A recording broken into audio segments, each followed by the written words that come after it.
Hello friends, welcome to EW to Learn YouTube channel. In this tutorial, we are going to discuss about the general terminologies which is helpful for the biology student as well as microbiology, biotechnology and various disciplines subjects like agriculture student as well as plant pathology subject students. So let's start the video. First, we discuss the meaning of biology. So what is the biology? If we're talking about the biology is the science of life. Okay अगर आपसे कोई पूछे कि what is the biology, आप simple आपका answer रहेगा कि biology is the science of life और living matter in all its form and phenomena, especially with references to origin, its growth, reproduction, structure, evolution, distribution and taxonomy and their behaviours. अगर biology की बात करें तो biology क्या है हमारा? Biology is the science of life, जिसके अंदर हम living of matter in all its form, उसकी फिनोमिनास के बारे में जानते हैं, स्पेशली उसका ओरिजिन कैसे हुआ लाइफ का, उसकी ग्रोथ कैसे हुई, रिप्रोडक्शन कैसे होता है लाइफ का, अगर रिप्रोडक्शन हो गया तो फिर उसका स्ट्रक्चर कैसे हुआ, स्ट्रक्चर मान लिया बन गया तो फिर उसका एवोल्यूशन कैसे हुए, उसमें डिस्ट्रीब्यूशन कैसे है, उसकी टेक्सोनॉमी क्या है, बिहेवियर क्या है, ये सारी स्टडी हम किसके अंदर करते हैं? बायोलॉजी के अंदर. नेक्स्ट टर्म है हमारा what is the applied biology. एक तो हो गया आपका biology. Biology is the simple term, it is the study about the origin of life, growth, reproduction, structure, evolution, etc. Now we discuss the applied biology. Applied biology, it is the use of scientific knowledge to develop the practical applications. Okay, in applied biology it is the understanding of how organism work from subcellular to whole organism level. हमने जाना पहले biology में कि biology से क्या था कि origin of life कैसे हुआ, कोई एक ऑर्गेनिज्म था वो डेवलप हुआ, उसका ओरिजिन हुआ, उसकी ग्रोथ हुई, उसने रिप्रोडक्शन किया, फिर उसका स्ट्रक्चर बना, उसका फिर टेक्सोनॉमी, बिहेवियर हमने सब देखा, ये सब कुछ. लेकिन अप्लाइड बायोलॉजी एक practical knowledge based biology term है जिसमें हम साइंटिफिक नॉलेज को यूज़ करते हैं to know about the understanding how to organism work from subcellular to whole organism level. It is also involve the use of living organism, mostly the microbes, to produce the useful products. That's called the applied biology. Next है हमारा what is the cell biology.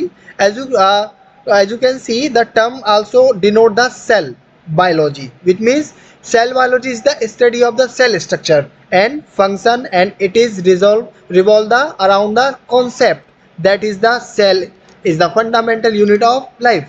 Focusing on the cell permits and detailed understanding of the tissues, organism that cell compose. अगर हम cell biology की बात करें तो simple, the cell biology is the branch which is study about the cells, structure and their function, and their revolve around the concept that the cell is fundamental unit of life. ये focusing करती है हमारे permit the detailed understanding of the tissues, organism that cell compose. Some organisms have only one cell like yeast, and with while the other are organisms into cooperative group with huge number of cells like human beings. Next we discuss the what is the cell.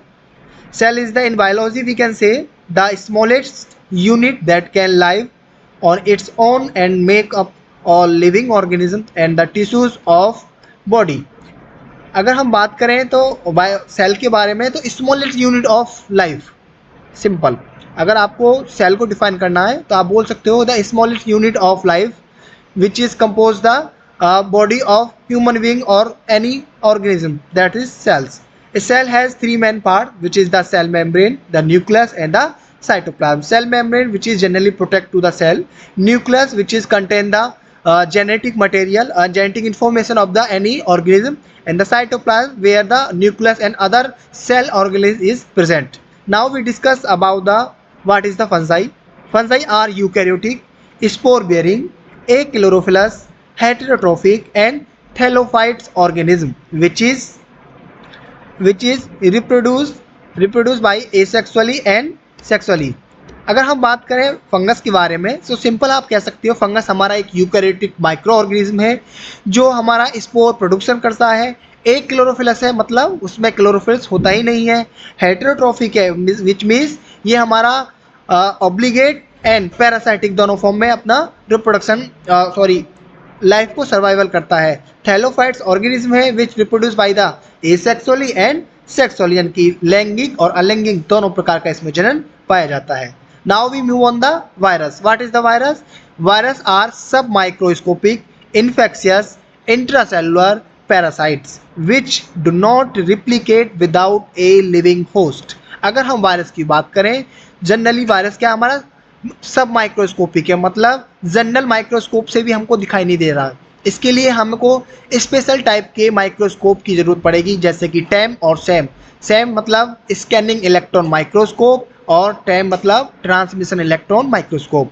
तो virus are सब microscopic agent है, infectious intracellular parasites है जो replicate करता है with in a living host. Without leaving host ये हमारा non living पाया जाता है, इसलिए हम इसको कह सकते हैं virus is the key chain of between the living and non-living organism. Now we move on the bacteria. What is the bacteria?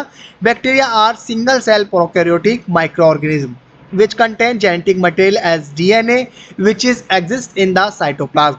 अगर हम बैक्टीरिया की बात करें तो बैक्टीरिया कैसा है? हमारा सिंगल सेल है, प्रोकैरियोटिक माइक्रो ऑर्गेनिज्म है जो कंटेन करता है genetic material as a DNA which is exist in the cytoplasm. That's all for today class. Guys, if you want to the more videos on the topic of biology and various subject, you can comment on the comment sections. Also share and subscribe our EW to Learn YouTube channel. Thank you so much.